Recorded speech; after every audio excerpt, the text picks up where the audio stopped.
J'ai trouvé dans les anciens sujets de brevet deux questions qui me paraissent assez intéressantes parce qu'elles sont pas faciles et il faut réfléchir un petit peu.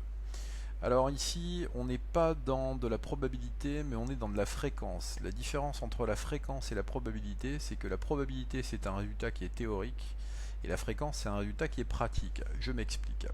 Vous avez quelqu'un qui va faire des lancers de pile ou face. La probabilité, elle est d'une chance sur deux. Mais imaginez que le type, il ait énormément de chance, et il va faire 20 fois pile. C'est sur le principe totalement pas possible, mais pourtant dans les faits, il vient bien de réaliser 20 fois pile. Donc c'est aussi quelque chose qui est important de noter. C'est une différence, la probabilité théorique, la fréquence elle est pratique, et on va surtout le voir dans la question numéro 2.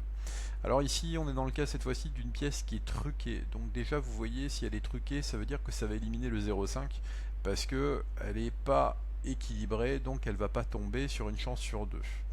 Ensuite, si elle était vraiment bien truquée, ça voudrait dire qu'on tomberait systématiquement sur pile, ça serait 1, donc il y a quand même de bonnes chances, avant même de commencer l'exercice, qu'on soit sur 0,7.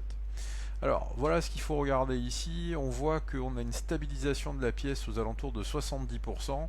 On se rappelle que 70% c'est 70 sur 100, donc ça fait 0,7. Donc l'exercice il n'est pas si difficile, c'est moi qui y apporte un petit peu de réflexion.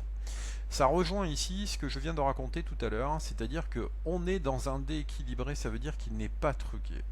Et en fait, la personne qui va lancer le dé va tomber 10 fois sur la phase 6. On pourrait penser que le dé il est truqué, mais le dé il n'est pas truqué. Alors en fait, la probabilité qu'il tombe sur un 6, tout ce qui est sur 11 est fait pour piéger l'élève, c'est-à-dire qu'en fait, on essaie de faire croire qu'il y a un lien avec le nombre de tirages, et c'est pas le cas, parce qu'en fait, mon dé, il a toujours 6 faces, donc ce qui veut dire que s'il a 6 faces et qu'il n'est pas truqué, il y a toujours une chance sur 6. Donc on voit qu'on peut tomber sur des questions de probabilité qui sont quand même peut-être parfois un petit peu difficiles, mais avec un peu de réflexion, on arrive à s'en sortir.